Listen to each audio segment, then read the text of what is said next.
What if I told you that losing weight may not be the solution to your pain?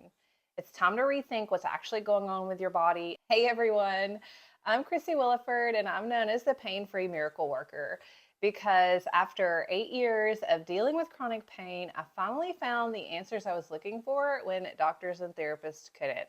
Now I'm helping men and women eliminate their pain, tone their body, and get stronger so they can love the way they look and feel. Today I'm sharing a few key insights to hopefully offer a perspective shift. So the first thing I'm going to share with you may be a little bit controversial, and that's that movement is actually the key to pain relief, not the opposite. We train ourselves into not moving because our experience is when we do move, our body hurts, and it may hurt more, or maybe your pain just shows up then, so therefore we don't want to do it. So what does that do?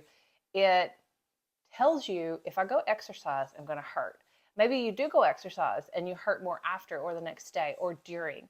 If you're anything like me, you're like, this is stupid and why am I doing it? And so we have this resistance. The difference is when you're moving your body in a right way for whatever your pain point is, then you feel better. Joints get jammed. So if my joint's supposed to work like this, it'll get jammed and then maybe it works like this, or maybe it works like this, or it just works in a different kind of way. And that causes pain. It hurts. It makes our movement inefficient. We feel tight and stiff all the time and have chronic tension. And our muscles don't work the way that they're supposed to. So our joints bear the load of the force of life when that should be your muscles. So we learn that the more we move, the more we hurt. And so there's so much resistance. The way I get people over that is by having them do very small targeted things, like few things, like something they could do in 10 minutes a day. And what happens over time is that they do it and they identify with, oh, this makes me feel better. But it's a habit change, so we do get to create consistency in that.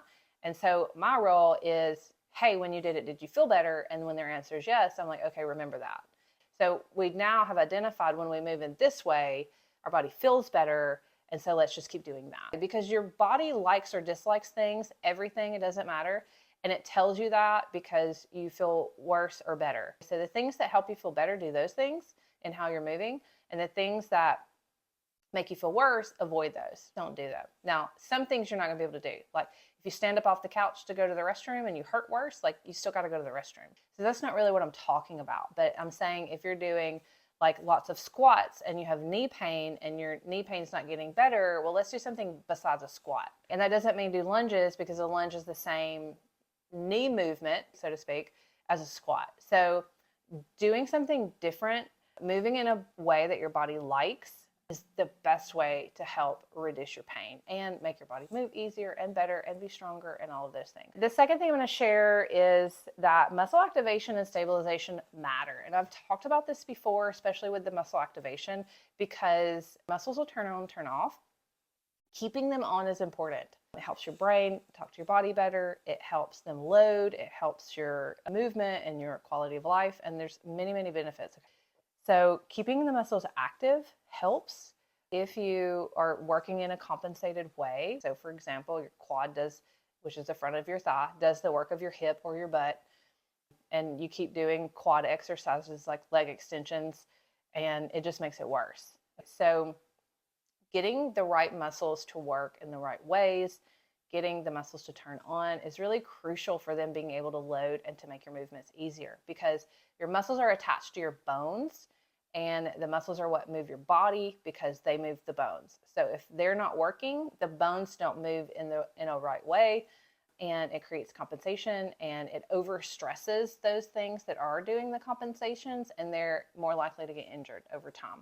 There's a series of exercises I like to do for muscle activation. If you want that, you can comment, let's see, activate, and I can share that with you. It's really simple. Anyone can do it. You're just going to turn your muscles on so they can load. Now, stabilization. Parts in our body are mobile, they move, or they're stable. They move, but they're moving in like one direction. Mobile is multiple directions. So stability matters. Your body's ability to be stable, your joints' abilities to be stable when that's their responsibility, that stuff matters. If you are hypermobile in any capacity, which means your joints open up or move beyond their normal range, then stability is your best friend. Don't care who you are, don't care what's going on, stability is your best friend. People who are hypermobile and they do mobility work, especially a lot of it, it makes them worse. It's kind of the thing to keep in mind. People who are hypermobile, they can do a minimal amount of mobility work, and then it gets to be followed by stability to lock it in.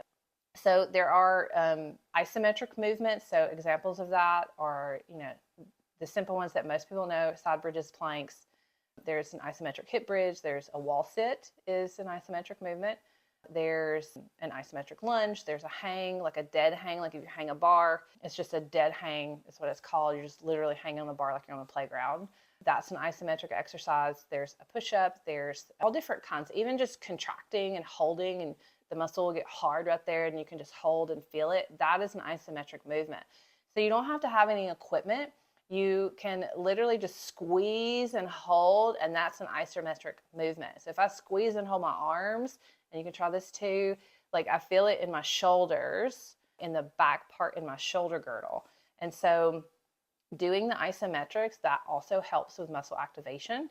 And if your level of pain is such that you really struggle with movement, just try some isometrics while you're seated. Another one that I really like for your butt is just butt squeezes. And I have people do this in like the car when they're driving, or like sitting at your desk when you're working. Like just squeeze your butt and hold it for as long as you can, and then rest, and then do it again. And just do some sets of that, like 3 to 5. Or see if you can do 3 full minutes or 5 full minutes. And you'll feel it kick off, or you'll feel it kick on. You get to tune into your body for that. But you can tell, if you're really squeezing your butt, and think about like you got $100 bill in there and you don't want to lose it. And so how hard do you have to squeeze to keep that in there? And so doing that, those isometric movements do help keeping the muscles turned on.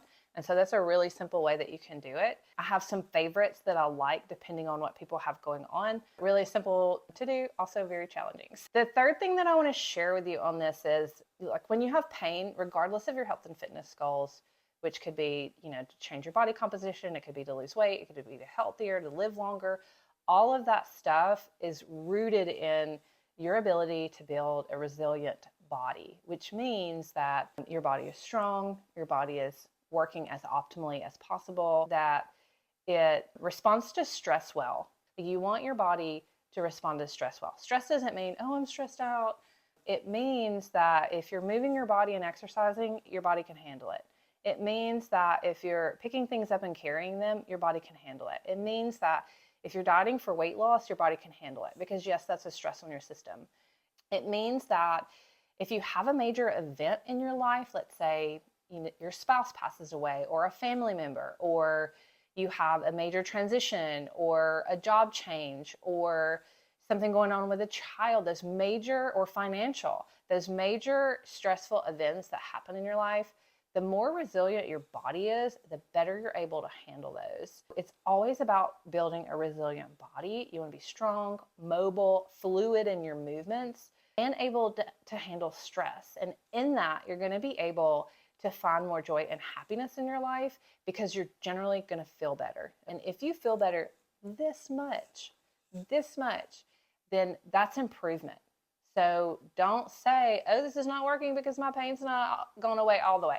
That's not it. It's, do you feel better this much? And if the answer is yes, you're going in the right path. So just stay in that path. Don't get off the path. Because if you're improving this much and this much and this much, let's go up this much and this much and this much and this much and this much, now you've improved this much. And so it really does build up over time.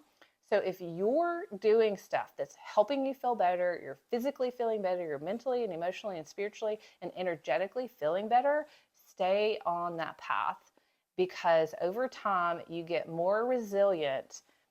And we even get more resilient doing hard things and doing things that we don't want to do. Like, there's this whole part of your brain that when you do something that you don't want to do, but you do it anyway, it builds up that part of your brain, and doing hard things gets easier and easier. So the more challenges that you run into, you're able to handle those better. So if you're tired of continuing to do the same things and it not working, or focusing on weight loss and it doesn't help your pain, then maybe it's time for a different approach. Maybe it's time for a different strategy. Maybe it's time to get outside the box, which I live my whole life by. Get outside the box. because in my experience, that's what works. If you want to connect with me about how I could help you, email me the word pain. My email's in the description below. And thanks so much for watching this one. I'll see you on the next.